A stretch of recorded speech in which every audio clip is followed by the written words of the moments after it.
tersebut belum dapat dipublikasikan. Tapi siapa sangka, bahkan tanpa secarik dokumen itu pun, publik harus tahu betapa glamornya kehidupan sang Jenderal Bintang 2 ini, termasuk dalam urusan kendaraan.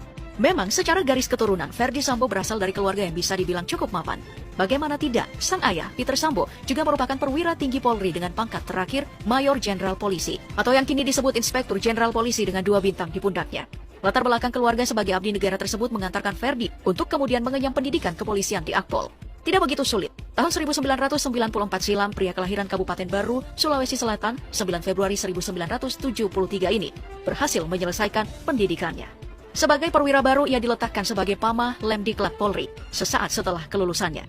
Namun karirnya baru terlihat mentereng setelah promosi Kasat Reskrim Polres Metro Jakarta Barat, menjadi Kapolres Purbalingga, Jawa Tengah, pada tahun 2012 silam. Jabatan tersebut seakan menjadi batu loncatan yang sempurna bagi Ferdy untuk terus merangkak naik ke jabatan-jabatan bergengsi lainnya.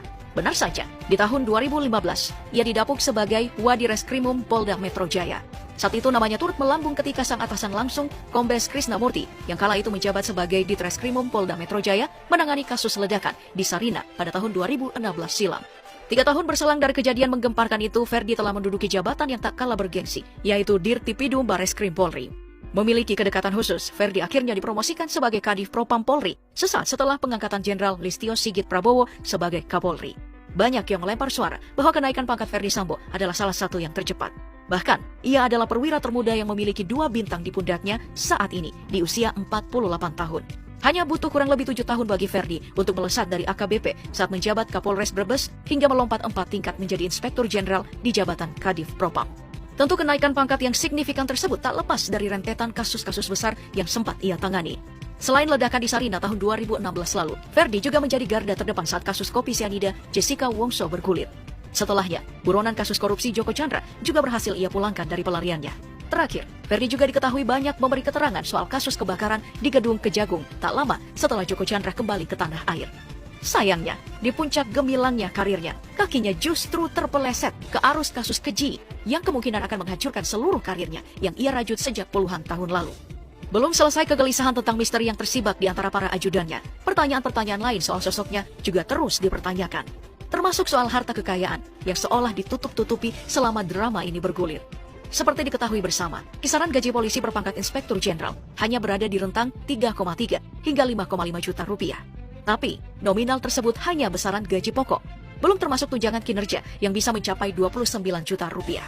Terdengar tak terlalu fantastis, namun bisa dilihat dari rekaman CCTV yang dihimpun dari berbagai lokasi sekaligus menjadi barang bukti kasus viral ini. Diketahui, Ferdy memiliki beberapa unit mobil baik yang sedang terparkir rapi di rumahnya maupun yang tengah ia dan sang istri tunggangi. Pertama, ada sebuah MPV super mewah dari Jepang, Lexus LM, yang ditengarai ditumpangi oleh sang istri, Putri Chandrawati, saat bertolak dari Magelang, Jawa Tengah, menuju kediamannya di Duren 3, Jakarta Selatan. Saat ini Lexus LM berbanderol antara 2,9 hingga 3,5 miliar rupiah. Di rombongan yang sama, terdapat satu unit Lexus RX generasi terbaru yang dijual dengan nominal 1,5 miliar rupiah. Rekaman CCTV di rumah pribadinya juga memperlihatkan 2 unit mobil mewah yang terparkir rapi di garasinya. Masih dari Lexus, kali ini adalah crossover tangguh NX yang dibanderol sekitar 1,35 miliar rupiah dalam kondisi baru. Harga tersebut 1 miliar lebih murah dibanding mobil di sebelahnya, yaitu sebuah Toyota Land Cruiser berwarna hitam.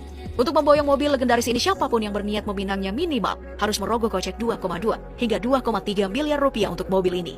Terakhir, ada sebuah Lexus LX 570 yang kemungkinan merupakan kendaraan dinas yang disediakan oleh institusi kepolisian untuk menunjang tugas sehari-hari ayah dari 3 orang anak ini sebagai Kadif Propam. Sebagai informasi, mobil ini dihargai sekitar 3,5 miliar rupiah di pasar mobil baru. Bukan cuma kendaraan, hingga kini diketahui Ferdy memiliki 2 unit rumah pribadi yang masih satu lingkungan dengan rumah dinasnya di kawasan Duren 3, Jakarta Selatan. Meski tidak diketahui luasan pastinya, yang jelas kawasan ini merupakan kumpulan hunian-hunian kelas elit yang harganya bisa menyentuh belasan miliar rupiah per unitnya.